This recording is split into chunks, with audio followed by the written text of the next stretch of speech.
Hello and welcome back to another exciting episode of No Quest for the Wicked. Gentlemen, I have two exciting questions for you. Are you ready to rock? Whoa, I think I am. Woo! Man, there's a lot of energy in here.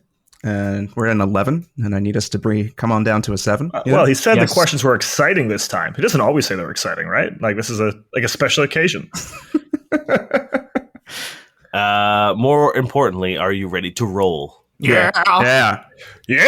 I'm actually bold. I don't listen to directions, so I think we got to get used to seeing each other. I think that's what's happening. yeah, I think that's why I'm so excited. Yeah. Beautiful faces. It's very unexpected. Yes, this is our first episode recording video, so we can. For some reason, it just took us this long. Yeah. How long has this been a feature? It must be new. It's pretty new. Yeah, it's new. Let's get into it, friends. We're getting back into the frozen, chilly world of Knee, which is good because it's very hot in my room right now. Same. You guys are on the case looking for both Query and Vale's sister. They have led you to Knee. You managed to locate the Project Dahlia Black site on Knee, but on your way there, you were interrupted on your trip to the Black site by a giant dimensional spider of some sort, and in combination of it and Cody smashing the ice a lot, you guys ended up falling into this weird tunnel system below Knee. While you were there, you found out that there were a bunch of people from an organization known as DISEC who had been transported there somehow. Some of them were stuck in ice, others were bisected. You also found these horrible creatures, all mishmashed of body parts. And then finally, someone told you that it couldn't be possible that you were on Knee because it was destroyed over 500 years ago. It's always a mystery. And now, those orange eyes are stalking you through the ice. Through the ice? Yep. I smack it with my hammer. You hit it, and the ice, cracks. But you see that the eyes are moving, like, through them. Always watching you, but it's moving away. It doesn't seem to be, like, in the ice. It's behind the ice, if that makes sense. Yeah, I was trying to get through the ice to get to it. Let's just keep moving down this hallway. Okay. Are we killing this guy on the roof? Oh, you mean his legs that are dangling? He's probably dead already. Yeah, that guy's fucked up from the fucking swarm thing. Yeah, he's dead. Oh, yeah. That's fair. The bugs already got him. I guess they're not all bad. Oh, my God. As you guys move into the tunnel, they finally enter into this huge room. And Cody, as you step in here, the floor that is ice melts away. The same for you, Durrin. You finally understand what they're talking about. It is this ornate marble flooring. And then you see the rest of it. As all of the ice begins to melt, you see this beautiful white room. And in front of you stands an ornate gate, carved out of what looks like ivory. The gate to hell. With flowers, orchids, carved into it intricately. Maybe we did die when we fell through the ice. I think this is the gate to hell. You don't see anything. Oh. You see a big room that looks like ice. What do you mean? It's just icy. Okay, so Durrin sees this, right? I'm just making sure I have that correct. Durrin and Cody both see this room that looks like the entrance to a palace, perhaps? Like, it looks really nice. There are sconces on the wall that have these flickering blue flames. Again, this intricately carved door that has flowers and orchids seem to be the main focus of the door. And you hear more of those footsteps, those skittering, the pitter-patter of those creatures now coming from behind you. I definitely approached the gate, 100%. Why are we so cautiously walking through this room? I don't understand this game. He's going towards the gate. The what now? Give me another will save, please, Merrick. 18. Okay, with the benefit you get when someone tries to help you disbelieve an illusion, you now see it. And now that you see it, you recognize the design of this gate. The old world. It looks like the throne that you saw on Goa. Ooh. It looks like the scepter that you hold that Short Jack gave you. It is the exact same design. Shit. What the fuck? Okay, we gotta move. Let's go through the gate. Okay. As you approach the gate, you see two orange eyes glaring at you from the other side, blinding you. As you hear the room behind you, or the tunnel behind you, filling with those creatures, they begin flooding into the room, scrambling over each other. There's 10, maybe 20 of them. And then the doors burst open, and you can barely see through these blinding orange lights. And then you hear as 2 smoke grenades roll into the room and detonate, filling the room and the tunnel in front of you with smoke, and then a barrage of gunfire and explosions, and the screaming and chittering of those creatures being decimated. And as the smoke clears, you see Shortjack and Jenny walk in front, and behind them is a large mech with 2 glowing orange lights on either side of its shoulders. What the fuck is happening, man? The opening of the mech hisses and releases a burst of steam. A small Yosoki hops out and says, "What the hell did you do to my ship?" It's a long story, but Durrin exploded it. yeah. Well, no, there was an emergency crash landing on a planet made of trees. It's good to see you. It's good to see you. Quip, it's very good to see you, friend. He nods and sort of like takes a big helmet off and puts it under his arm and says, "I'm sorry that it kind of took me this long to find you, but I didn't really think it was smart considering the heat that you had on you to link up with you. And then once you guys cleared your name and our name, I guess, I was so close to finding Query that I kind of got one-sided." It's okay. If you had come and found us, you'd probably be dead too, like everybody else. He looks at you and he says, "Who else is dead? I mean, Shit. other than Benson, I know about him, but what do you mean?" Sorry to tell you this, but Satir as well.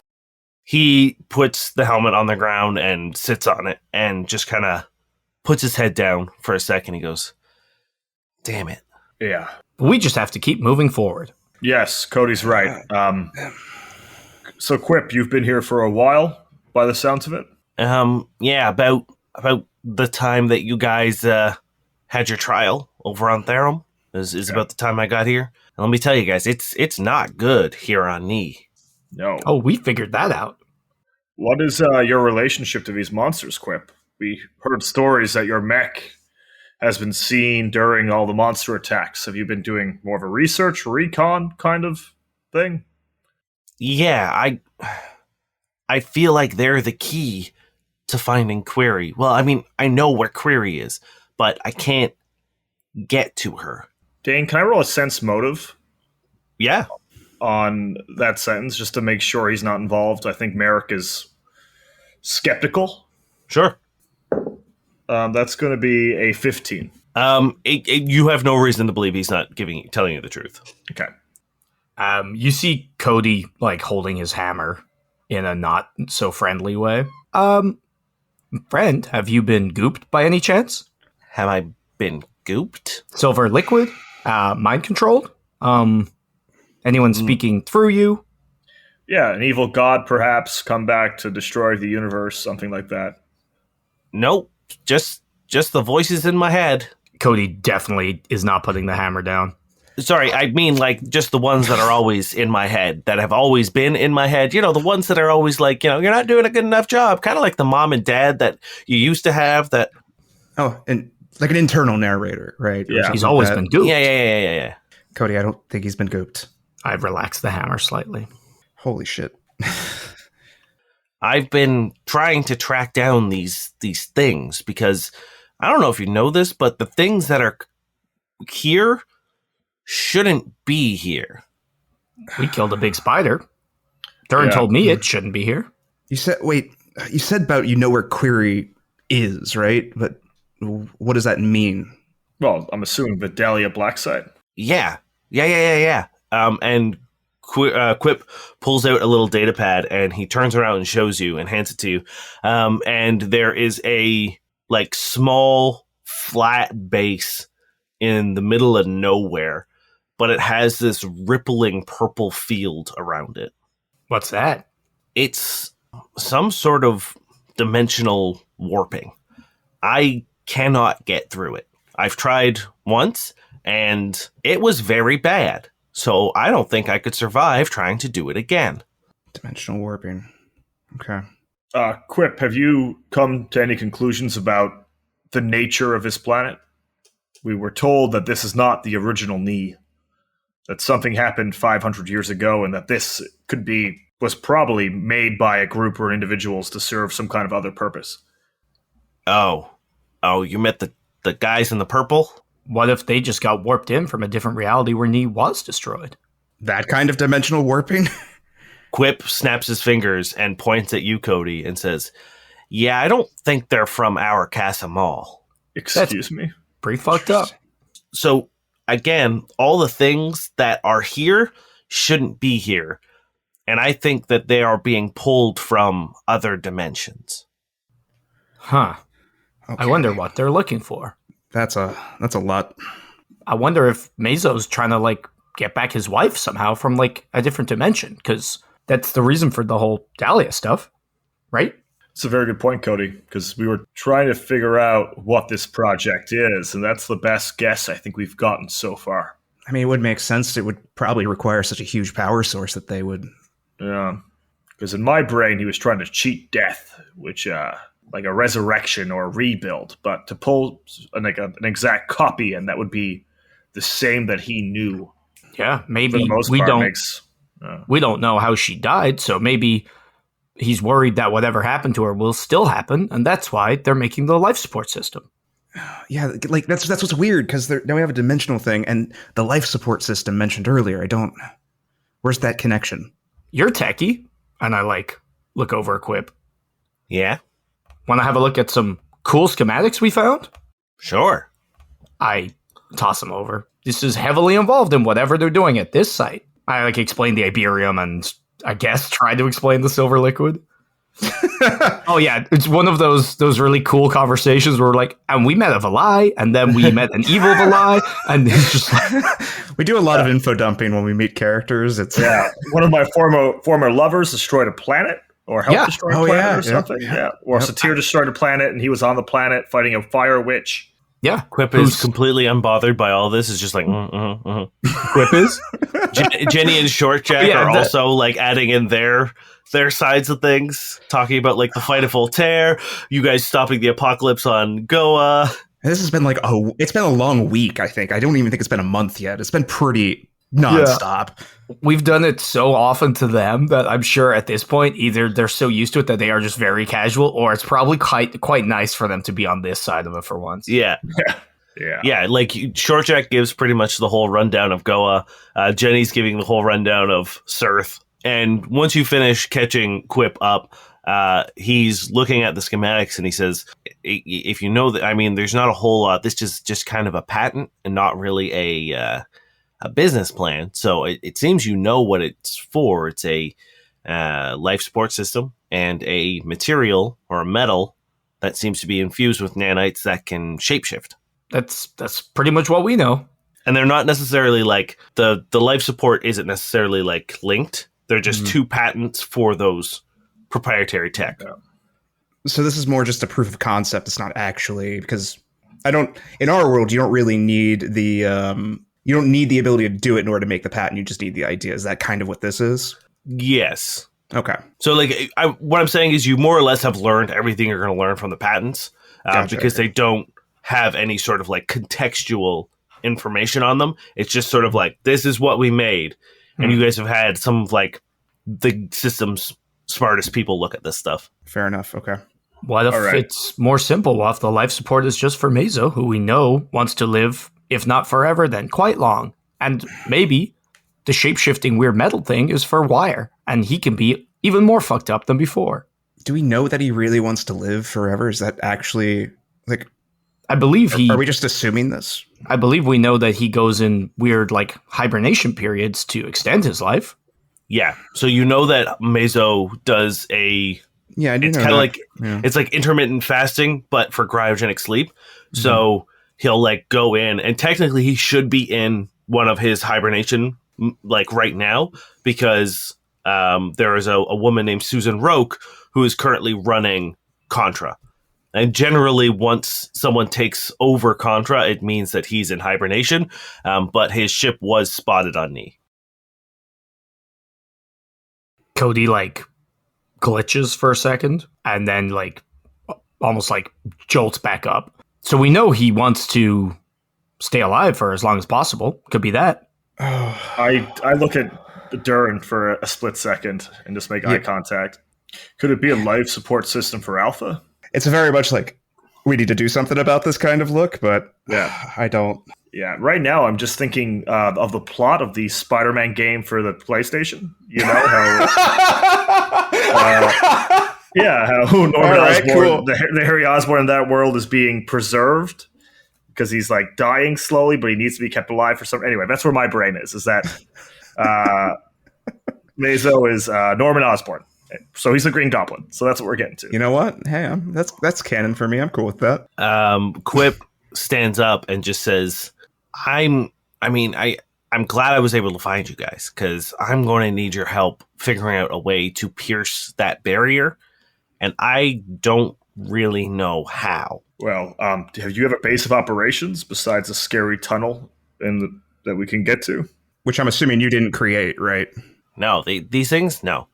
And Short Jack walks over with a pad, and he goes, technically, these tunnels don't even exist on Knee. Of all the scans on this planet, these things never appear, and shows you sort of a sonar scan of Knee, and there is no trace of these tunnels here.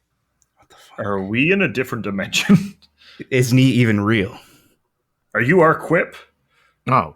You are. That's a great. Holy shit! That's actually a really great question. Jenny? They look at each other and I think I am. I grab Short Jack's ear and I measure it. They seem that to would be mean the you same. measured it before. I did. Quip, if I may just ask you a follow-up question. Just to make sure, I think you're our Quip, but just to be 100% sure, what was the rule on our old ship? He rolls up his sleeve and pushes some fur back, and you see a tattoo that says, "Don't be a hero." All right. That's enough for me. That's enough for me. Wait, when'd you get the tattoo? Oh, this thing, I had to get it for a bet against Query one day. I made some bad decisions, and this was her punishment. All right. So should we head back to our ship? Is our ship nearby? Oh. If these tunnels don't exist, I really don't want to be down here when they, stop existing even more. Well, I'm worried if we have two planets of different dimensions overlapping right now, what happens if one fully comes over? Yeah. Yeah, no, that's a scary thought. So. Oh, no. Are we going to destroy another planet? I think more so the planet's going to destroy us. You see Quip and Short Jack both have a moment of, realization. And they say, that could be it. Yeah, if these tunnels don't exist, then perhaps they run right underneath the dimensional field of the base. Hey, it's worth a shot. It makes sense why people are getting stuck in walls and things like that. But I have a feeling once we turn off this dimensional warping, the field, these tunnels are going to go away, or something similar, equally bad is going to happen. Well, I guess we take these tunnels towards the base. Hopefully they go underneath it, and then we'll come up with a plan. We may as well move now while these tunnels exist. Yeah. It's for Query, so the risk is worth it. What the hell's going on with this weird palace store thing? Because that's different to all the rest of the tunnels.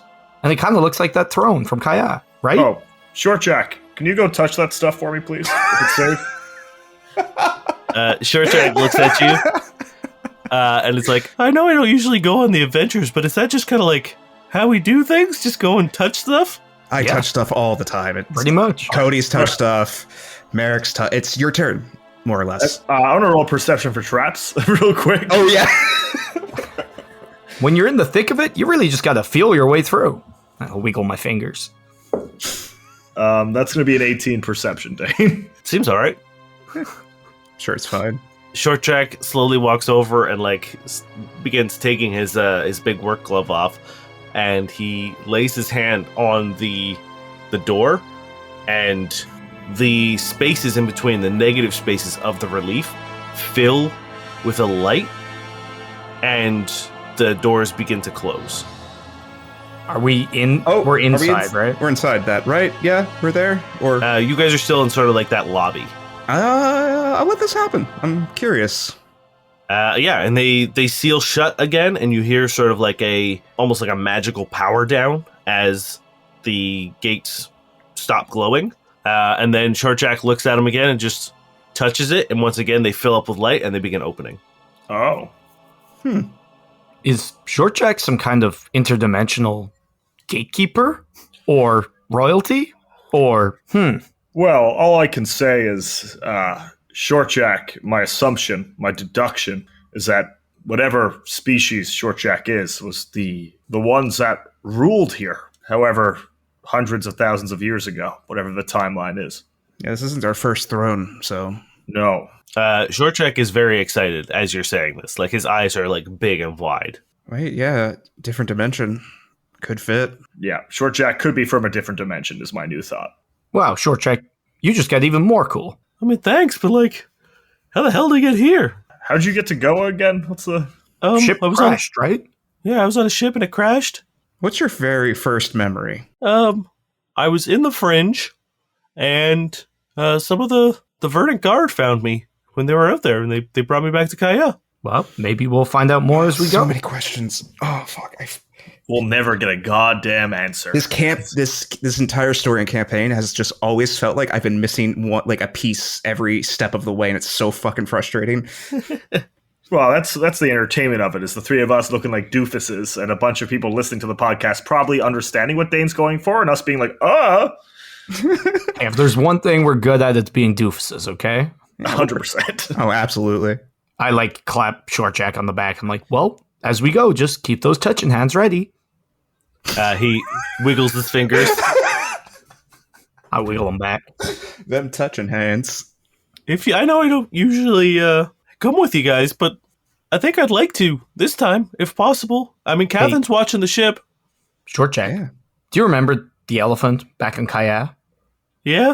Do you remember crashing a goddamn truck into it? Uh-huh. You're welcome. Yeah, come. Quip looks over to Short Jack as he walks by, and like you guys begin moving into the thing, and he says, "You crashed a truck into an elephant?" And Short Jack starts talking about the final fight of Kaya.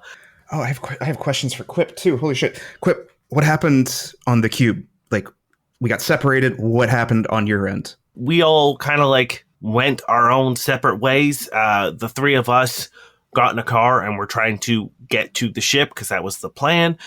We ended up getting cornered on the streets. The Blades arrested us. At that point in time, Ministry of Defense took over. We got added onto a transport ship, and on the way there, we were attacked. And that's where things kind of fell apart. Query was grabbed by those Contra goons. Satir was able to make enough of a distraction for me to steal an escape shuttle and get out. Why grab Query? That's such a weird thing to do. Well, because they clearly need, for this project, like Vale's sister, they clearly need people who have certain powers to try to do this dimensional shift or whatever they're trying to attempt. So Query, being as powerful as they are with their mind, could be another target. Vale's still with us, right? Yeah, was Amara No. similar? No. Oh, wait, what happened to Vale? Remember he Vale's slid into the distance?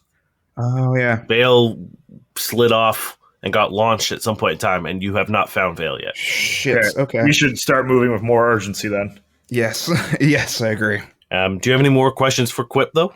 Before we... Because I will assume that you guys are moving as you Yeah. guys are talking. That makes me feel like there's a question we're missing to answer Quip that Dane thinks we should ask. No, I just don't want to be like, oh no, I forgot to ask something. Before you kill Quip? Okay. Yeah, all right. Last We're on chance. to you, Dane. Last chance to say goodbye. Hey, I know we didn't have a chance to sit with it, but I'm sorry about what happened to Satir.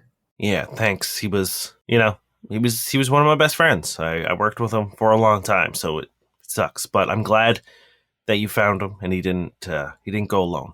You see Cody falls behind for a second, and then like jerks back up and keeps going. Out of game, I feel like the Cody thing is so delicate that I don't know what the fuck to do. Oh, that's like dealing with human emotions, Terry. It's a challenge. I know, it's so like, how do you convince someone who can turn off emotions to turn them back on? Let's just find Yeah. Query, and then we'll do one big therapy session. We'll do a group therapy. So we'll let all our emotions out. We'll get a little circle going. It'll be great. Yeah. You guys have traveled a little bit through these like winding tunnels for a bit, and eventually you enter into a much larger system of tunnels, but they're kind of open. And there are these huge like pillars of ice. You're in like a big open or a big open cave, and then there are like ramps of this ice that sort of like spiral around the outside. And in the center there are these pillars of ice, and then along the ramp that runs up, you can see tunnels going off into different directions, and more of these pillars of ice that are like built into the sides of the wall as well. And there is a huge orange crystal hanging from the ceiling that seems to be giving off very, very similar light to like sunlight.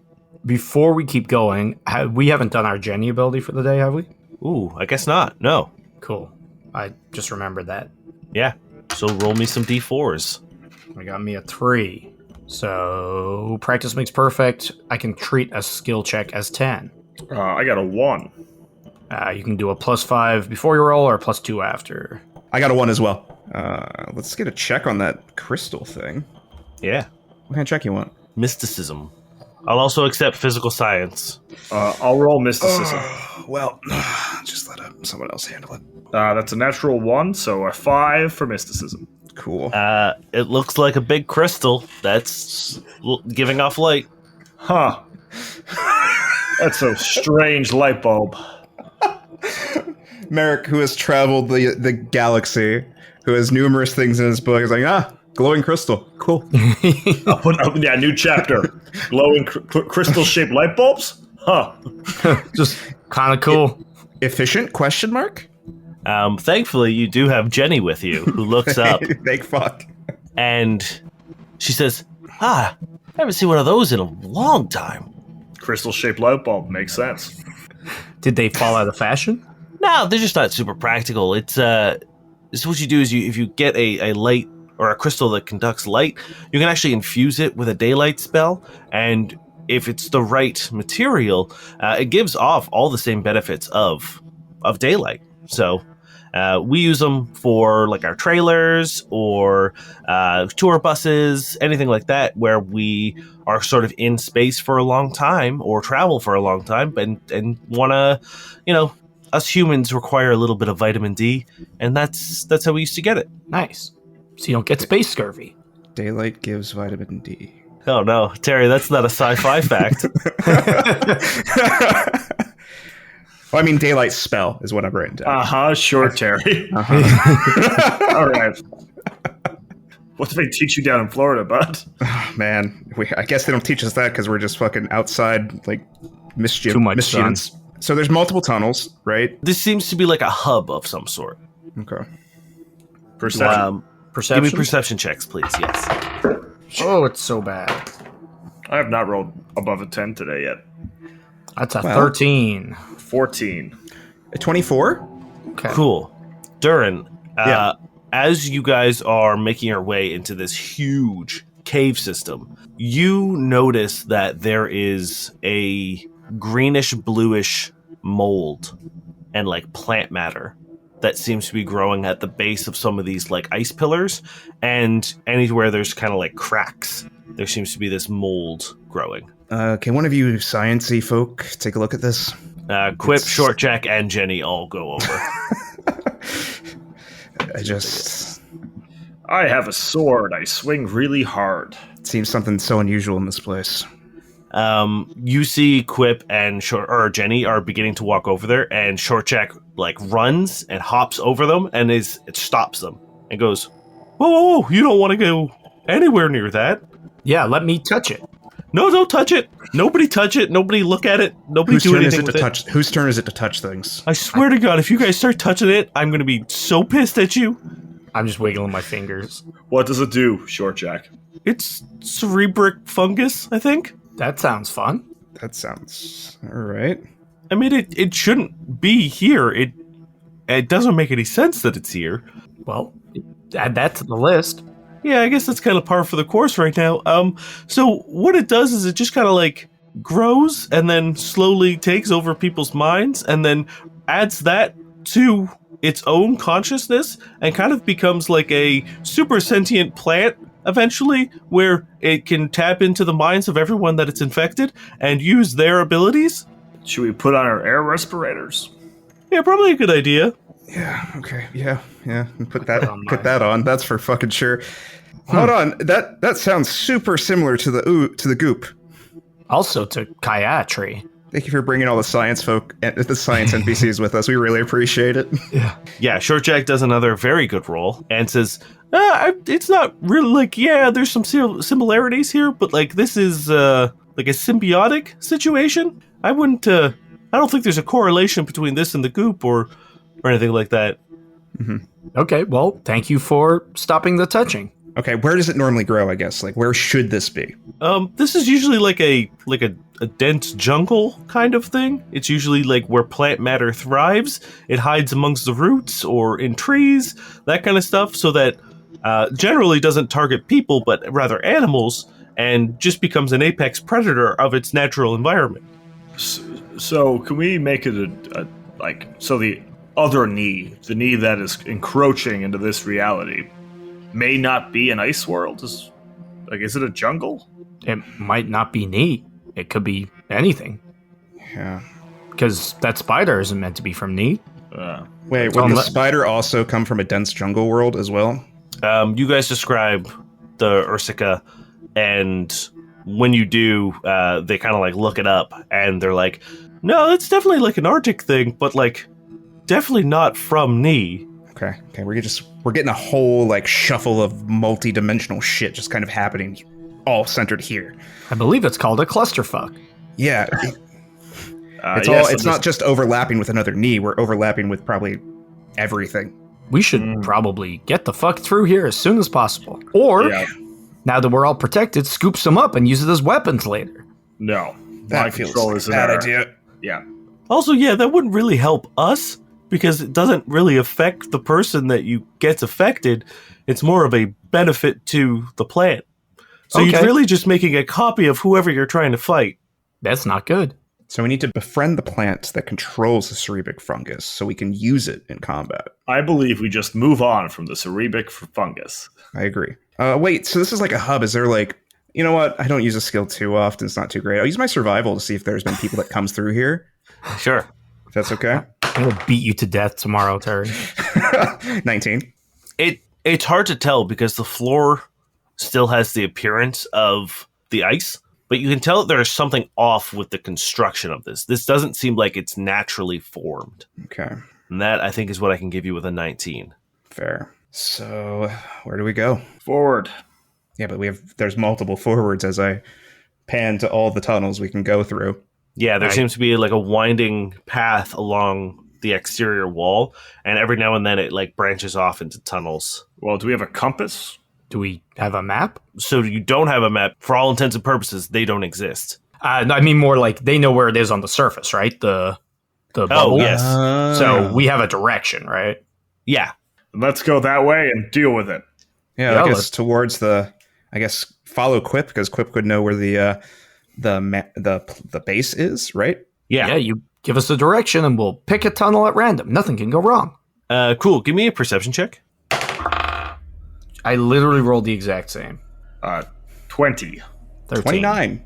What did you get, Cody? 13. Okay. Does a 26 hit your KAC? Me? Yeah. Yeah. Cool. The three of you, or sorry, the two of you, Durrin and Merrick, you guys are walking up the ramp, or you begin walking up the ramp, and out of the ice, you see a green tendril begin wiggling its way to all three of you. You manage to catch it in time, and Cody, you don't, as it wraps itself around your leg, and you feel a sharp pain. You are going to take... We didn't take a 10-minute break to do our stamina. My stamina's fine. Cody, Cody didn't even think to do it because he doesn't notice that there's a chunk out of him. If you want to, the people who want to, I will count the conversation with Quip as... Again, Cody doesn't notice, so... If he dies, it's on you, man. Just take the 10-minute Hey, Niall wants to. You take 18 points of piercing damage. I don't want to take 18 points of piercing damage. You're also entangled. Okay, Cody doesn't seem to notice until he tries to walk and like his leg like stops. So Merrick and Durrin, you have noticed these tendrils. So you were able to just sort of like step over them. They're not particularly fast. And once they notice you noticing, they like kind of like look up at you, like their little like ends, and they like retreat back into the ice. But the one holding onto Cody persists. Oh shit, let's get that off. I thought this was gonna be a combat. A tree got me. Is this fungus? Should I not touch this? I slash at it with my sword. Cool, yeah, you don't need to roll an attack. It's not moving. It's not doing anything. It doesn't have any real HP. You sever it, and there's like this spray of sort of like bluish ooze that comes out of it, and then it shrivels up almost like a spider does, but it like shrivels and curls in on itself, and then turns like a hard, like black charcoal consistency. Well, it didn't get me at least. It definitely did. Are you injured? I don't think so. I hold up my leg and there's just like a hole through it. Does anyone know what that thing was? God, Cody, you're being so reckless right now, and I know you're dealing with some shit, but you're doing something dangerous right now, and it's scaring me, and I don't like it. What's reckless about? I'm sorry, I was slow. I didn't see them. Cody, what is going to happen to Alpha if you die? Cody like shudders a little bit and then like kind of reboots a little, and then he's just like, so this hole, is it a bad thing? Did the fungus get me? All I'll say on this right now, Cody, is that I know grief is hard. I know that failure is difficult. And I know there's a lot that you have to do and you want to do, and the last couple weeks have not been good to any of us. But you have a goal. Don't forget it. There's a little boy out there that you have to save. And yes, it hurts to feel things, but those emotions, I promise you, will be the things that help you achieve your goal. You told me to be like this. You said that my feelings were getting in the way, and you said that I was too emotional over things, and you said that I wasn't doing the things I needed to do, and I got us in trouble with Wire, and I got Vale hurt, and I kept making mistakes, and people kept getting hurt, and then I tried to save Satir, and you told me that all these things were wrong, so I did what my captain said. And now look, we're doing great. We can move forward. I don't even feel that. Cody, I'm not perfect. Far from it. I had to kill my brother. My mother died without me knowing about it. I'm a failure in a lot of regards. And I'm sorry that I lashed out at you those times. But this whole experience that we're going through together, this whole just being alive is not simple. It's complex, it's dirty. And there are times where you're going to have to make hard decisions. And sometimes people will agree with you, sometimes they won't. But you have to have those feelings to make them. If I didn't have those feelings, Vale wouldn't have been hurt. If I didn't have those feelings, you probably would have killed Satir, and the planet wouldn't have died. But we move on. I did. We're all gonna fuck up. Look at me. I've moved on. And I smile. Cody, in a lot of ways, you've turned off the best part of you. Haven't you, too? They're still there, aren't they? You still push through, but you still carry them. You cut yourself off from people, too. Have I? Thimble? I still talk to Thimble. Yeah, but I've seen you push her away in ways that you don't want to do. I've seen you force sadness away. I've seen you push through all sorts of emotions. This is the way I can do that. But I can't just turn it off. Okay, but I can. Yeah, that's what's scary. You can be scary too. Fair enough. We're going to take a moment here. When Cody says you can be scary too, Durrin, Yep, all right. I knew this was coming. you're back in the sub-level of the hospital that you were attacking. Yep. And you are currently under fire from one of the two boys. One is running and has disappeared down a corridor. The other one has now also taken cover behind a pillar and is just shooting wildly at you. Past Durrin was a very different Durrin. Despite his conflict, blade in one hand, gun in the other, pursuing the boy down the I guess the tunnel. Can I see him at all, or is he just gone? You can see the one that's running. He's like pretty far away, and the tunnel is dark, so like there's patches of light, and you'll every now and then you see him crest through it. and like pass through it, but then disappear into darkness, and then like you'll see him Okay. further down into the next pool of light. gonna But there is the one who is in the room with you, shooting at you. Yeah, I don't care about that one. The one running is the one I care about. Trick attack, the one that's running away. Okay. I'm going to use my Jenny ability. Nope.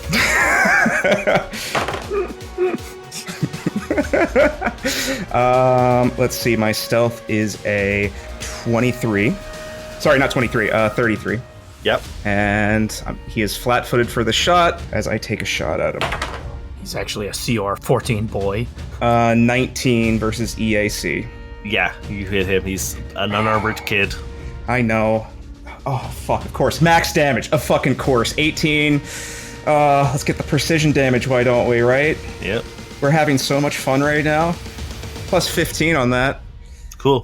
So, like, blade in one hand, gun in the other, rushing down towards him, shooting, and then pointing my blade at the neck of the other kid. Yeah, you just see that kid in the distance as he enters into the next pool of light just fall.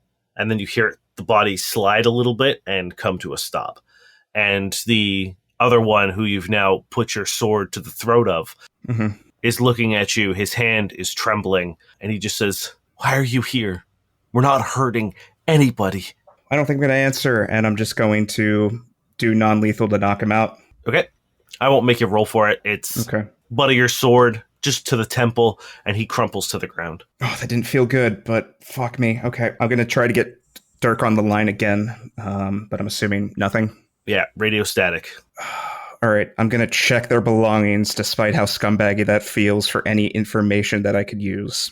Sure. Yeah, you pull out. There's a small piece of paper that has been folded up, and it's a letter from. It seems addressed to him, and it is coordinates, and it says, "We finally found somewhere safe. I don't think they know where we are. Join us." Okay. All right, I'm going to proceed through the mission so far. I'm going to continue down the tunnel and continue the mission to a point. That's Okay. where I am right now. You make your way past the body of the boy on the ground. I don't look away. I make sure to make a note of it. Cool. You reach where he was obviously running to, which is a stairwell. All right, let's stealth up that stairwell. Or perception, I guess, first for any like traps or booby traps or anything like that. Sure. 22 on the perception. You notice that there is a tripwire at the base of the first step. I have a weird question. Does it look like it's it's sophisticated, or does it look simple? It's very simple, because as you trace it up, you realize that it's not a offensive one. It's hooked up to a like tangle of cans above the stairs. Shit, this is all bad. This is all bad. I just carefully step over the tripwire and make my way up the stairs. Sure. Give me a stealth check, please. Okay. I got a 26. You begin making your way up the stairs, and you finally get to the first floor. And as you crack the door, you hear a couple voices talking on the other side. And once again, when you take a look out, you see that it is people with cut tails. You see some of the branded fur of the Fur Clan. You see the dyed fangs of the Fang Clan. You see the sharpened, elongated claw of some of the Claw Clan. And they all seem to be together. Like, there are people cooking together. There's people sitting and reading together. There's a group of them who are currently sort of teaching a group of smaller Yosoki. And as you go to close the door, you feel the muzzle of a gun press into the back of your neck, and a voice say, "I'm going to give you two choices. You listen to what I say, or you die." Yeah, after that flashback, I got nothing to say to Cody. He's got me on. He's got me on point. He's got my card. I don't know, Cody, man. I could come up with some weird monologue about duty or goals or this or that, but what it comes down to is that I miss my friend who feels. But I get it. Cody, like, flinches at that, almost. If we're gonna fight the world, the three of us together, I'd like to do it as friends who, share the same fears and goals and dreams. And sure, we might die. This might fail. We've come close a bunch of fucking times. if we're gonna have the three of us backed against a wall, with guns pointed at us, and that's that, I want us to be able to hold each other's hands and thank each other for getting us to that point. And at least if we do go down, we go down together as three people who love each other. I've been letting you both down. Cody, so have I. I've let you down. Never. Durrin's let us down. We've Never. all made Hey, mistakes. let's. You two have never. Durrin, shut up. You two have never let me down. Yeah, and you haven't either, man. Like, obviously the thing with the kid was tough. That was a tough decision to make. And it was an impossible decision to be in. And it's my fault as your captain that you were in that position to begin with. So yeah, I was frustrated. Because it hurt, the grand scheme of things. But I don't blame you for it. Me and Durrin have looked at each other a dozen times since the three of us have been on our own, behind closed doors, and we look at each other and we say, thank God we have Cody. We keep on saying that you're the best of us. He's not wrong. I've gone through a lot with Azan as my main mentor in life. I've done shit. Durrin lived a whole life we don't know anything about, where he's done a lot of things that he regrets and wishes he could take back, I assume. But you can say that a little bit more confidently. It's okay. You're this bright light, and you care more than we do. So when it comes to making the tough decisions of pulling the trigger, we'll be happy to make those decisions, but I need you to be that kind, caring person who, when I'm put in a tough decision, I have Durrin's opinion and I have yours, and you're what keep me balanced. Having you with your emotions shut off is like me losing my fourth arm. I'd be weird and wonky. So many arms. It's more arms than I have. Can you imagine? Like, it's 50% better than most people. Than 2 arms? Yeah, but I'd be weird. My weight would be off. I don't know if I have what it takes if I turn them back on. If one of you gets gooped, I'm gonna make the same mistake. Then we won't get gooped. That's what Durrin's for. If Durrin's gotta pull the trigger, he'll pull the trigger. I think I'd try to stop him. That's it, man. I'd rather have the Cody that's gonna be kind than another Durrin or Merrick who are just confused and have done way too much. Don't do that. Stay you. I also don't think I'll be able to take one more step if I turn these back on. Because you're afraid of what you're gonna find? Because I hurt so much. Hey, Cody, lean on us. We lean on you a lot more than you think. So you just lean on us. We'll be your guiding light going forward. You just stay there and support us as much as you can. And when it gets hard, just do what you can do. I point to Short Jack, Jenny, and Quip. We have a lot of friends now. We're not alone. Whatever you fail at, someone here will be more than happy to either push you towards that goal or to make up for themselves. All right? We have come this far because of every single person's individuality, their talents, what they bring to the table. And I'm sorry if I've ever felt like I have diminished that for you. I am learning as we go too. This is new to me as well. But the last thing I ever want to do is stop Cody from being Cody. Because there's a special little boy out there who designed you to be the way you are for a reason. You see a tear start going down Cody's cheek. When we find Alpha, you want him to be able to recognize you, right? That also hits him like a blow.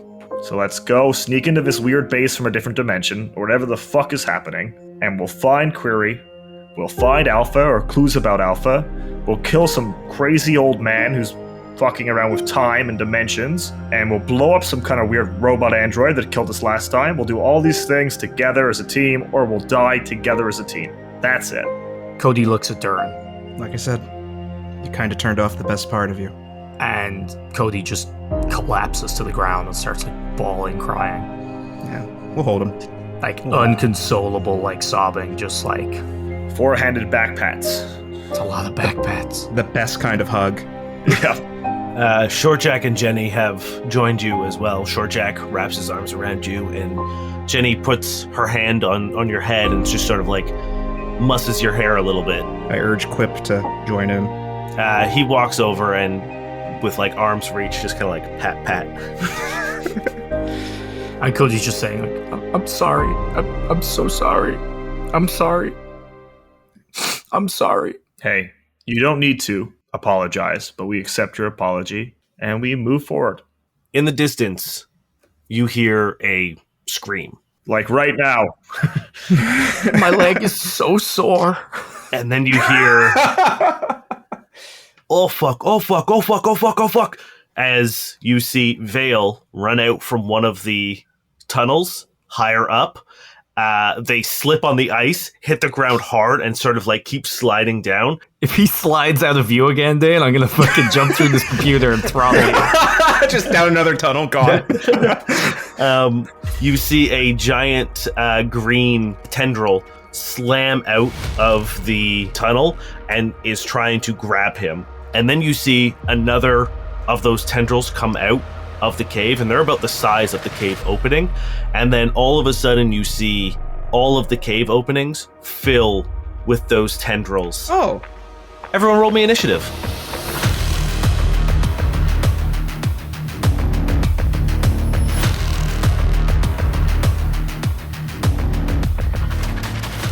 Hello, Space Jam Dane here to do the things. I may have had one or two adult space beverages this evening, so we'll see how this goes. I'll try to keep it quick. First and foremost, I hope you're enjoying this week's episode. Next up, we have big announcements. I can't remember if I mentioned it last episode, but we will be at Fan Expo this year once again at the Toronto Fan Expo. We will have the whole crew for the first time since we've done cons. Everyone will be there. There will be potentially big news announced closer to the date. I'm not sure, but at the very least, the four of us, the whole boys squad, will be there. Once again, at Fan Expo Toronto, we will be there. We'll be at the Canadian Podcast Awards booth, hanging out, shooting some shit. And if you are interested and you're going, pay attention to the space, because there might be some more information that you might be interested in. If you want to stay up to date in terms of our con schedule, we don't have it yet. We will get it soon, though. And other news involving conventions, head on over to noquestcast.com, click the Discord link, join. You'll be welcomed in by a group of incredible people. We almost have 100 people in our little Discord community, which is wild to me. And every single one of them fucking kicks ass. So I don't understand why you aren't a part of it right now, because I'm pretty sure you also kick ass. And it's also the easiest way to stay up to date with all of the important news and announcements. Speaking of Fan Expo, we will be doing another Hot Ones challenge, which means we'll be eating very spicy wings, answering your questions on Twitch. We haven't picked a day for it yet. Once again, we'll announce that in the Discord and on Twitter, so stay tuned on that. But we have last time we did it, it was mild. We weren't really shocked with the hot sauces. So this time we got the official season 19 Hot Ones sauce lineup. So that includes things like the Bomb and the Apollo Last Dab. So we're going to get fucked up on these hot sauces. So if you have a question and you want to ask us, hit us up on Twitter at NoQuestCast or join the Discord once again at noquestcast.com. Click the Discord link. On top of that, we have partnered with the wonderful people at MistyMountainGaming.com to provide you with an excellent discount code for 10% off the entire store. That's accessories, apparel, dice, anything you could ever want for all your TTRPG needs is available at MistyMountainGaming.com. And with our code, NoQuest10, you'll save 10% off the entire store. You'll be helping support the show, and you'll be getting some cool shit for yourself. And finally, speaking of supporting the show, head on over to our Patreon, patreon.com/NoQuestCast, and check out the options. You get Discord benefits, you get world primers for a bunch of stats and stuff for introducing Castle Mall and the NPCs and the monsters that we've homebrewed for the show into your own campaign if you're interested. It also gives you a bit of extra background lore for the people and the places that you experienced in the show. You can also find our Patreon at noquestcast.com as well as the Discord link. Just click the Patreon link and it'll bring you right there. We would love for your support. It helps out the show. It helps us do things like go to cons. It helps us do streams. It helps us do extra content that we would love to do for you. And it means the world to us. But that's it. That's all I've got to say. That's all I'm going to say. We love you. Thank you very much for supporting the show. Thank you very much for listening. And we will see you in 2 weeks' time. I hope you enjoy the rest of the episode.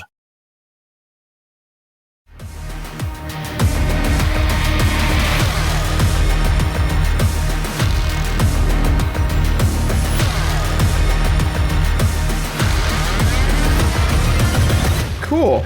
Sweet. It's a really Cody. good time to have a breakdown. Yeah. You said one of your best friends was a gardener, right? Did you learn anything from him? We never did a check on what these things were. We just kind of like, we got grabbed, we got emotional, we just never really. I'm assuming it's the root plant of the fungus. Like, it's the thing that is learning and growing off the mind goop. Mhm. Yeah. That's a 12 for Merrick. I got a 22. 32. Nat 20. Nice. The cave suddenly comes to life as all of the tunnels begin filling with these tendrils. There are 4 of them. And then you see at the very top a large, bulbous, almost like bloom come out of the very top tunnel and looms down over the entire cave.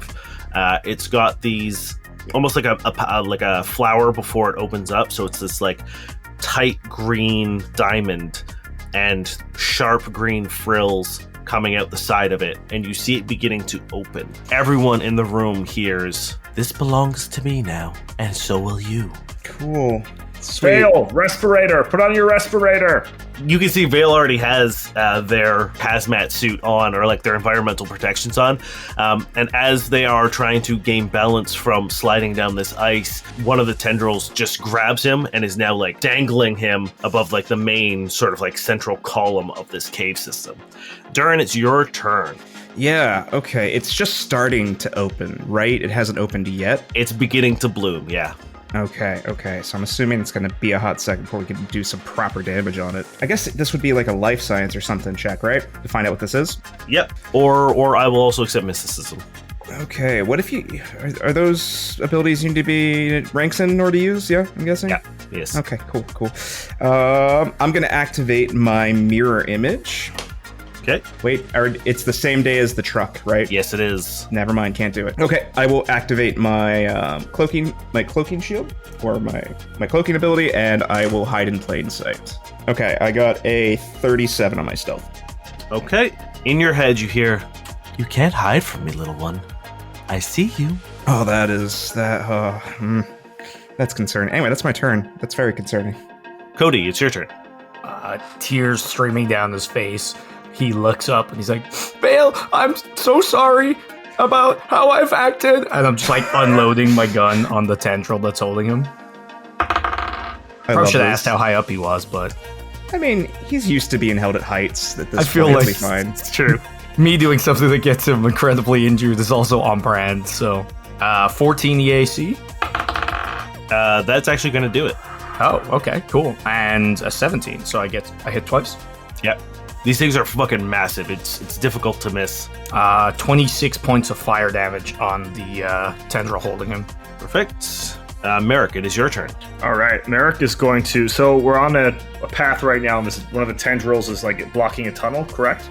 So the way it's going to work is the top tendril has Vale, so he's the highest up. Yeah. And then there are 3 other tendrils along the way blocking the path, because they're coming out of the cave systems along the way up. If you wanted to like run up the path to get to Vale, you would have to cut your way through the 3 other tendrils blocking the path. Okay, I'm going to activate my Corona as a standard action and light myself on fire. Okay.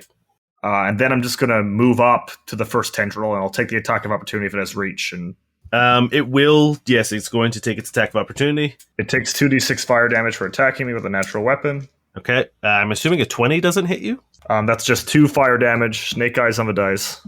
Okay. Oh yeah, my KAC is 24. Okay. Then yeah, it misses you. As it scorches a little bit. All right, focus up. We've got a plant to kill. What should we be focusing on? You guys save Vale, I'll cut my way through to the head.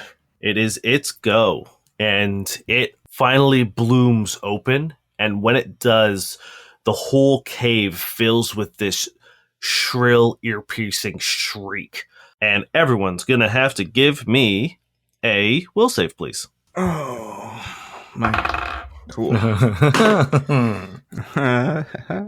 Cody gets a 12. 23.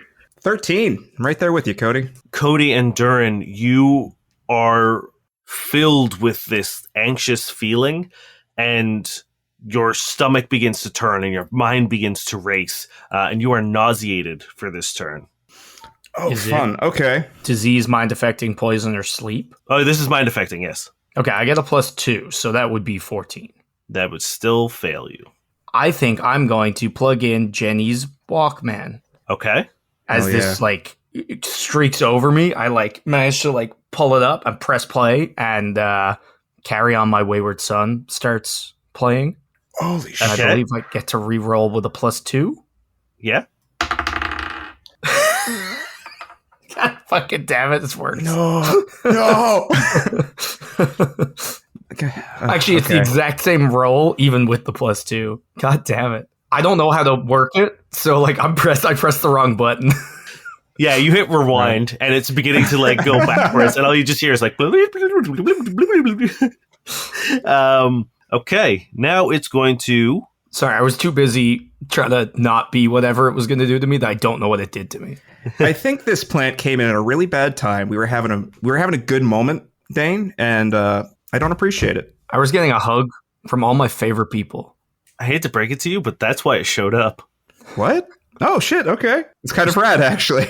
So am I nauseated or what? You're nauseated, yes. Okay. As the flower opens up and blooms, you get to see what is actually inside, and there is a creature in there, and it is this pulsing blue and green sort of humanoid figure, but its brain is huge. It's got this massive pulsing brain that is exposed, and it is dangling out of the flower, I believe they're called stamens. Is that what they are? The little bits that come out of the flower where the pollen is. This thing is in the center of it, and once you see it, you're all gonna have to give me another will save, please. What? Oh, cool. All right. Okay, much better. Probably still not enough. Oh, hey. 18. Okay. 16. 25. Merrick, you fail this one. The other two are okay. As you say that you're going to go up and take care of the hedge, you look up and it makes eye contact with you. And for a second, you're looking at Zane. Then you see your father's face. And then you see your mother's face. And then it's Azin. Every time you look at it, you see someone that you know. And finally, it settles on Cody. You are going to be off target. The rest of you are okay. Relatively. And now it's going to make some attacks. So the first one is going to come at Merrick, because you're right there. Ugh, that's a 21, which I don't think does it. Nope. But I do take more fire damage, right? Because I'm trying to attack you with a natural weapon. Yep. Okay, hit me with that. The next one's going to come at you, Cody. 8 fire damage, Dane. Okay. That's probably going to do it. I rolled a 19. Yeah, unless you have a +2. Yeah, that's a 36 to hit. Holy shit. Merrick, what was your fail on that will save? What did you roll? 14. 16. Okay. 16. You take 15 points of bludgeoning damage as one of the tendrils just comes down and like slams you against the wall and then tries to like throw you off the ledge, but you're able to get your hammer down and stop yourself from getting yeeted. And the last one is going to come at Durrin. Oh, this really hurts. That is a 29 KC. KAC? Yeah, that'll do it. Okay. Do it for days. That's going to be 21 points of bludgeoning damage as you're a little lower and one of the top ones just comes down and just like almost flattens you, just like comes straight down on you and sends you sliding across the ice. Fuck me. How much did you say it was? It was 21? 21. Okay. It is your turn, Durrin. Oh, I'm nauseated. I can't do shit. How do I shake off this nauseated condition? You just got to wait it out. It's one round. So you can take a move action. I'm just gonna try to make my way. Like I'm just holding it, like just like really not feeling good and wretched as I just try to position myself to a good spot, and maybe make the puke corner, And I don't think I can do anything else. All right. I think everything I do is full round shit. So that's my turn. I'm gonna go throw up in the corner. Cody, it's your turn. It's been doing like swipes, right? They like swiped at me. Yes, you're Awesome. Also nauseated. Yeah, I'm going to use a move action to turn on enhanced resistance to kinetic damage. Okay. You don't have to choose a kinetic. You could just say kinetic damage. You don't have to choose like bludgeoning or piercing. Oh, damn. Okay. No, they changed it. God, I wish I had more move actions. Cool.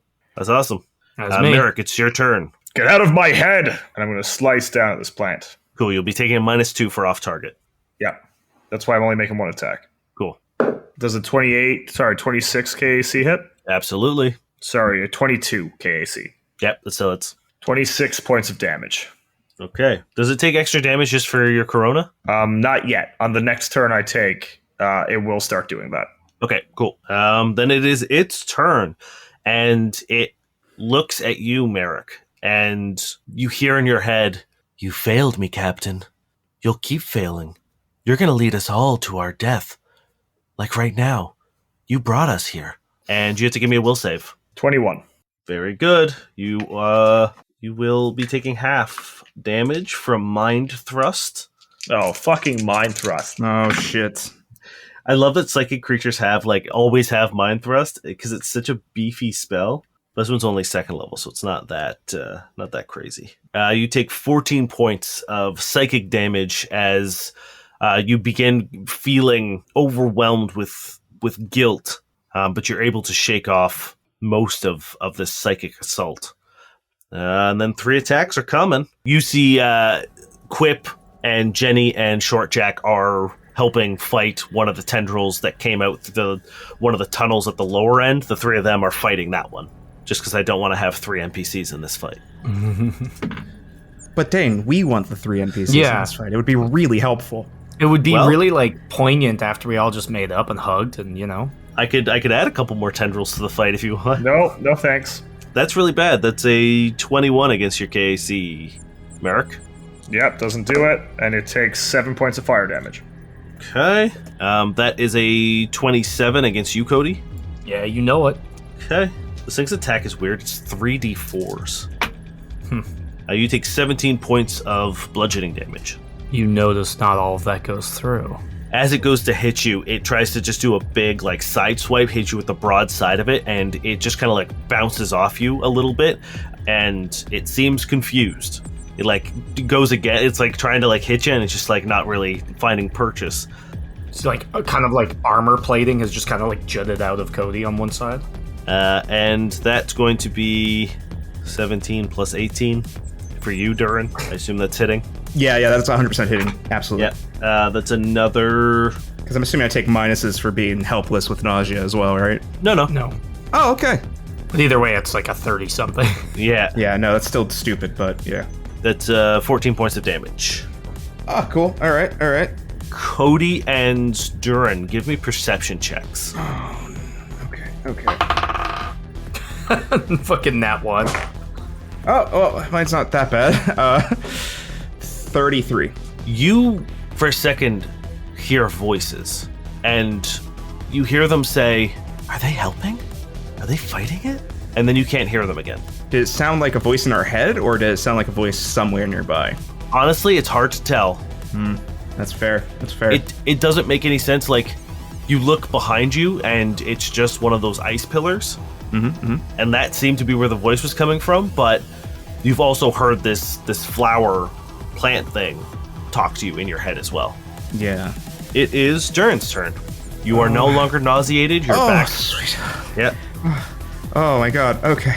Ooh, I'm just gonna take a knee for a second, swallow whatever I didn't throw up, and just focus on... So there's a tendril blocking Merrick's way, if I have it in my head correctly, right? Yes. Yep. Okay. So I'm gonna take I'm gonna do a trick attack on that tendril. Okay. My stealth is a 35. Yeah. And I'm gonna do a harrowing fire. This is the one that gives bonus damage, right? Yes, bonus damage. So harrowing fire, I believe DC is 13 or 14, something like that, or 15. 15. Okay, I definitely succeeded. 9 plus 11. So I'm gonna just take some shots, hopefully maybe distracting it a little bit, so that way, hey Merrick, you're gonna get my trick attack damage on your next attack. You see some of this sort of slimy exterior is beginning to weaken and thin. You can now start seeing sort of it almost looks like cabling.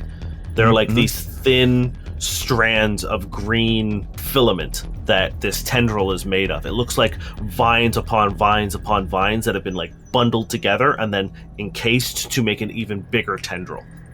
What's the X-Men room called? The danger room. Are we in the danger room? Danger room. It is Cody's turn. You are also no longer nauseated. Cody spits out the whatever was in his mouth. He's like, wipes his face with the back of his hand, and he says, "And Quip, I was really happy to see you too, and I'm sorry I didn't say that." And he starts unloading on the brain creature. You see Quip has gotten like smacked up into the air, and then as he's like up on your level, he goes, "Can you just focus on the fight?" And then he gets slapped again and just goes flying. Cody's having a vulnerable moment. Okay, first one's definitely not going to do it. Second one is... What'd you roll? I like a 10. Oh, okay. The second one is a 15. That'll do against the tendrils. I'm shooting the brain. Oh, the brain. Then no, that will not do it. mean the tendrils. I heard tendrils. I heard tendrils too. T said tendrils. The one by me, tendril. Yep. I guess I'm just shooting at the brain. Yeah, and it's just sort of like swaying back and forth, avoiding your shots. Almost like it knows where you're going to shoot and just like is baiting you. Mm-hmm. It is Merrick's turn. All right. Now that I hit third photon, Merrick's corona starts to glow a little hotter, and it takes 4 fire damage just from being next to me. Shit, okay. Die, terrifying mind creature. And I'm going to slash down for a 25 to hit. Am I still off-centered? You are, yes. Okay, 23 to hit. That does it. What damage am I adding to this? 4 d8s. 4 d8s? Jesus. Yeah, it's gonna feel good. It's gonna feel good when you roll this. My god. Oh yeah, that's two of the d8s are 8s. Hell yeah! I know it's just the tendril. I know it's not the brain, but you know what? We're working our way there. 48 points of damage. How do you get through the other side of this tendril? I think Durrin's been like shooting at it in a kind of way to sort of like it's how it's got to sort of defend itself. I can get a clean strike just down the middle and just like cut this part of the vine off completely. Yeah, we see it from like the other side of the vine, and then you just see like a red streak, and then it just like, and you're able to continue moving because you only took the one attack. Yeah, and then I'll take my move action up. So I will say you were able to get to the next tendril as well. Are you going to attack me, tendril? Are you going to come at me? It actually will take its attack of opportunity on you. I've rolled a 4 every time I've tried to attack Merrick. 6 points of fire damage. Okay. If you could start rolling 4s for me, that would be really nice. I know, I've been rolling 18s and 17s and 19s on the two of you. I'm literally crying. It is its turn. You're bullying Cody right now. He's you know crying. That? He's got a hole in his leg. How are you? Let me know when you're in your health, all right? Just so that way. It won't be long, let me tell you. This is 25 KAC against you, Merrick. No, that hits. You got me. Finally.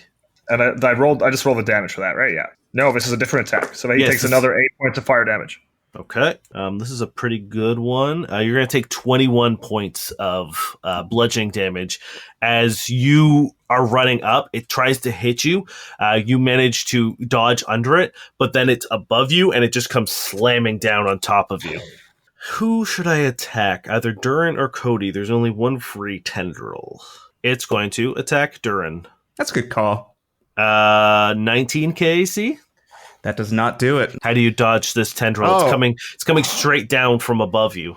Well, I'm still like in that like trick attack mode, so I'm like stealthing through, maybe through the dust and things. So maybe it thinks like that shape in the mist of the ice is me, and I just kind of like nimbly move out of the way. Love it, Durrin. It's your turn. Okay, cool. I'm going to use triple attack, and I'm going to attack the tendril that that's holding Vale up. Okay. Okay. First attack. What minus do I do? 4 minus 4, right? Yeah. Okay. So 13 EAC. No, it's not enough. No. Next attack. Come on. Nat 1. Cool.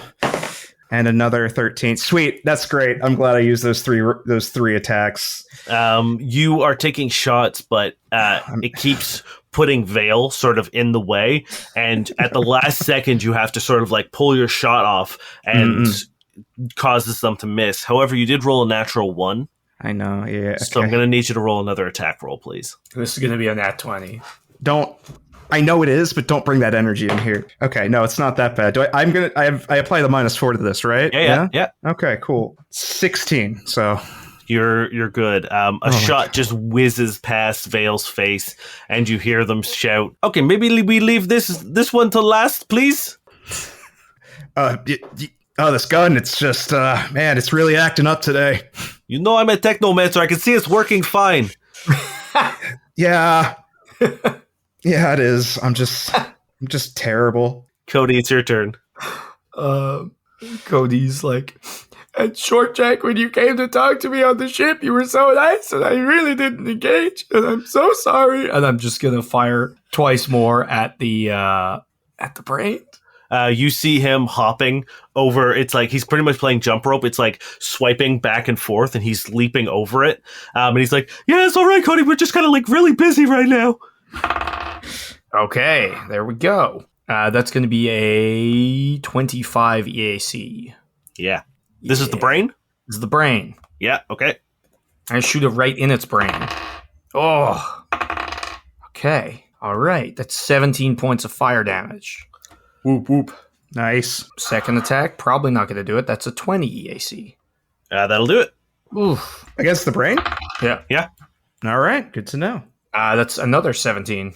Just like, as I'm just like crying, but like, just like both one side of each brain. No, one on each side of its brain. That's the words. You see when the blaster fire hits the brain, there is no like physical like reaction. You can tell you're doing damage. I don't want to mislead you there, but it doesn't seem like there's no like physical indicator that you've done anything to it. I have a theory. Cody, give me a Merrick as well. Actually, no, Cody, you don't get one. Merrick, give me a perception check, please. Natural 20, so 29. Oh, nice. It sounds like there are people literally beside you, and you hear what sounds like people gearing up.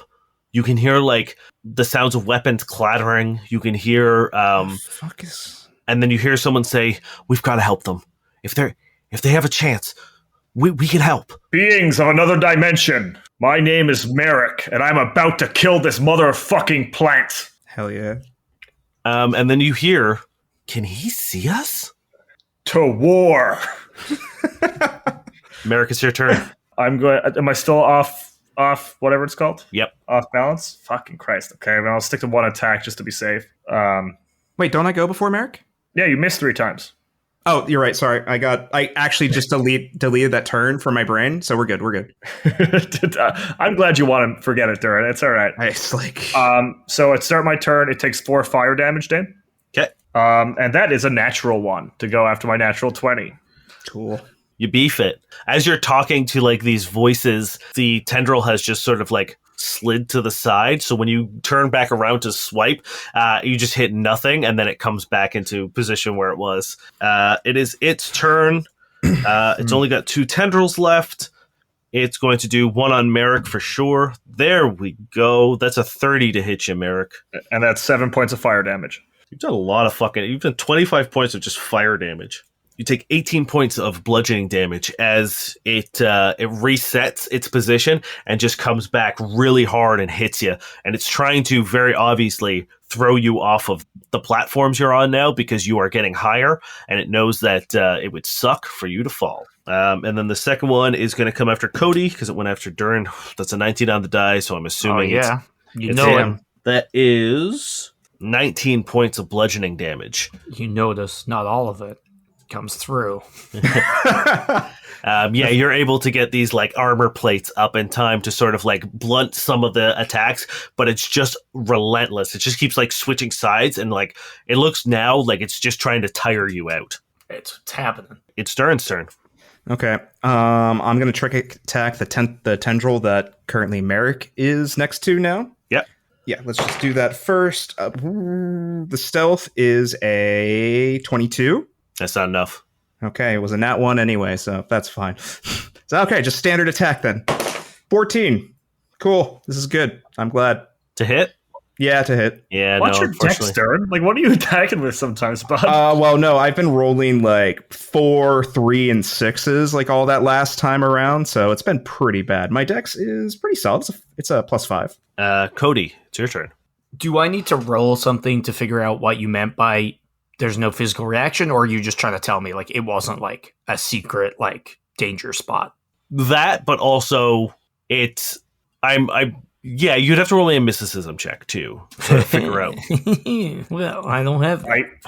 I see, plant monster. You are being in between two dimensions at the same time.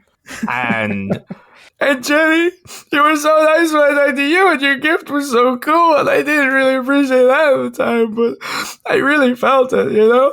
And I'm just gonna unload on the brain again. Yes. This fight is so insane. You see Jenny. I truly love this fight. She rides by on like a bolt of lightning as she's like just playing furiously, shooting like just bolts of red lightning at the tendril that they're fighting. And she goes, "Okay, Cody, that's very, very sweet, but head of the game, all right, honey?" I've been shooting this thing in the brain. That's a 25 EAC. Yeah, that hits. And then it's a nat 1. Cool. It's going to be 14 points of damage. A lot of that one's going around. And then that one. I think like I shoot him and then I hear that and I like turn towards like I've been shooting like, and the next one just goes completely wide. It is Merrick's turn. I am as inevitable as the desert sun.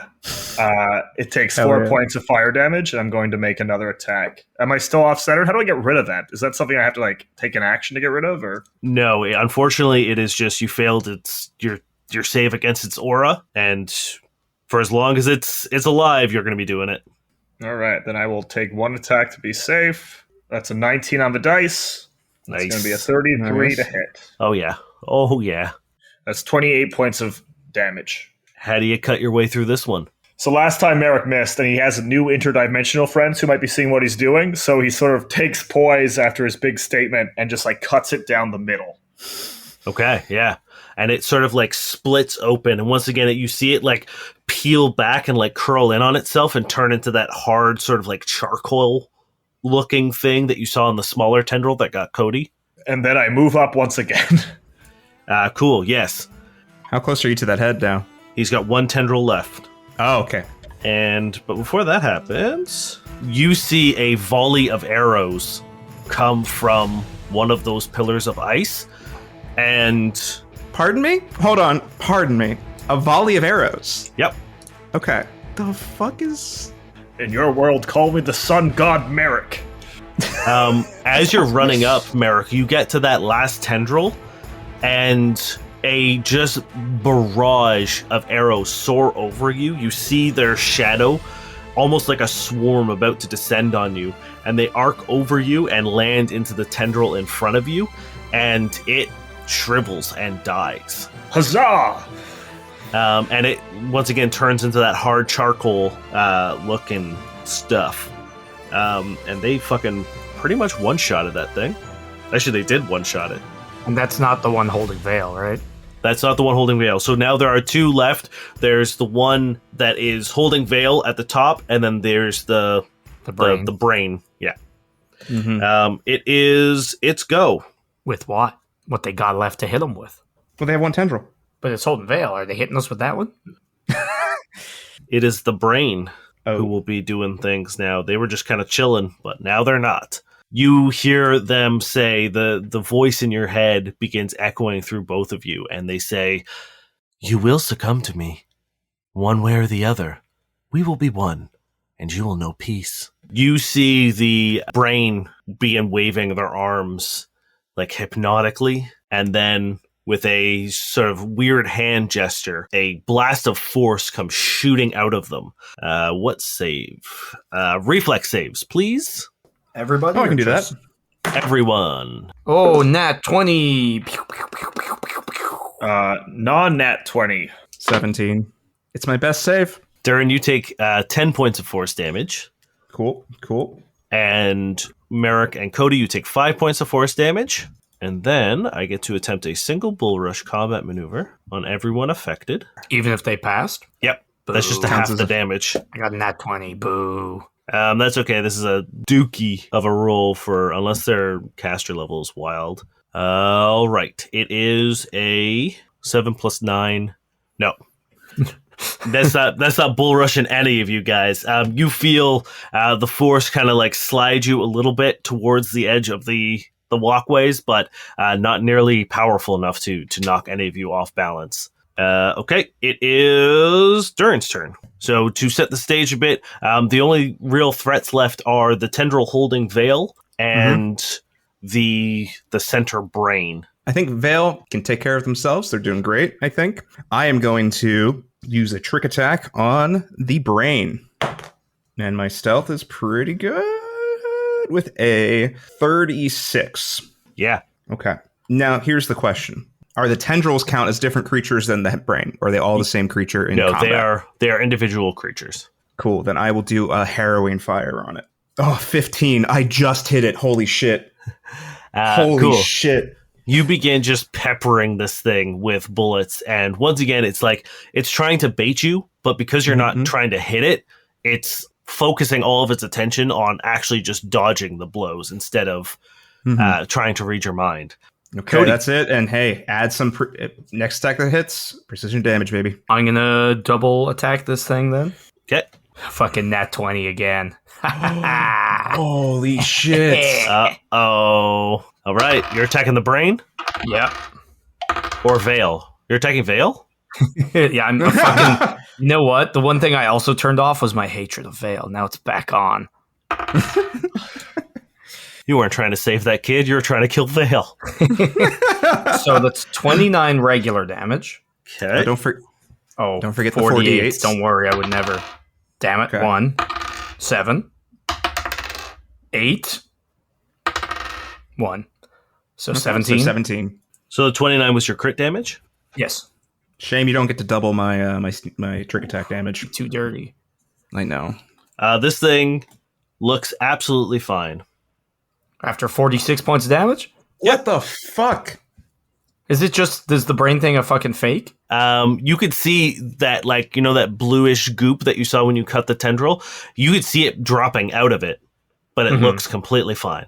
What the Can I do a perception check We're in the danger room. We have to be between in my the two danger room. attacks? Yeah. Oh, that's actually pretty good. 25 perception, just to try and see if there's anything I'm missing. The amount of goop that's coming out of it would imply that it's heavily injured, Okay. but it looks fine. You shoot it again. Fuck yeah. What does that mean? 22. The fuck does that mean? Breaking Terry. 22 hits, yes. It looks injured, but it seems fine. Oh, sorry. The I rolled fuck? twice. 16 points of fire damage. Okay. You see the whole flower slump forward for a second before pulling itself back up, and it now is like waving back and forth. Looks fine though. I'm fucking taking sanity damage from this combat right now. Merrick's turn. My resolve is only once a day, right? My Strength of purpose? yes, for the purpose. Yes. And it's still the same day. Okay. Yeah. This has been a long fucking day. Comrades on the other side of the dimension, how's it looking on your end? You haven't used it yet today though. You've tried to a couple times, but haven't used it. Then I will use it. Okay. So as Merrick enters his strength of purpose, his sword obviously turns that light blue, and then the flames engulfing him also turn a nice bright blue color as I gain 8d6 stamina back, and I'm going to re-roll against the off-centered.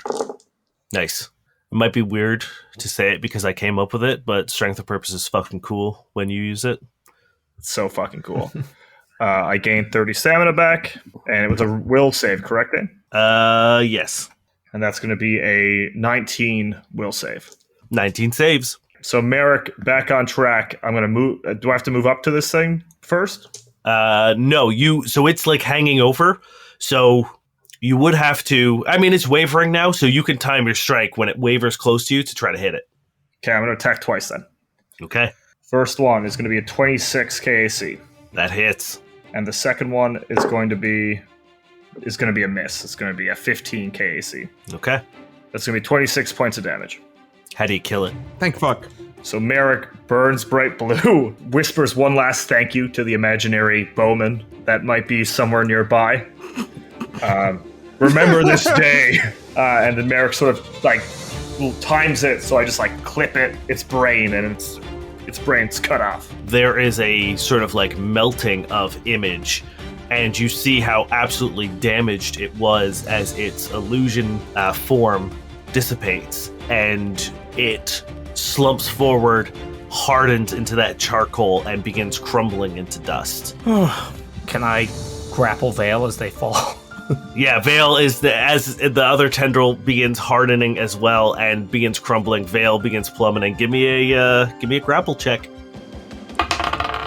What do I need for this? It's an actual EAC, grapple check?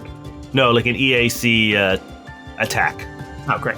27? Yeah, you manage to get your grappler out. It latches around Vale's waist, and you pull them to your ledge. Oh yeah. I pull him into a hug. I'm sorry. Sorry about your arm.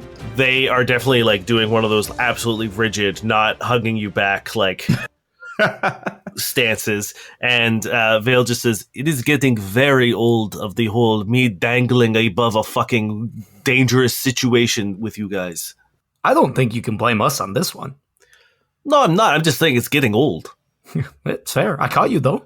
And from below, you hear Short Jack say, guys, as the ice begins not melting away, but fading. And you see that the ground is this beautiful white marble. And the ice slopes and ramps that you guys are on begin transforming into these ornately carved ramps and stairs.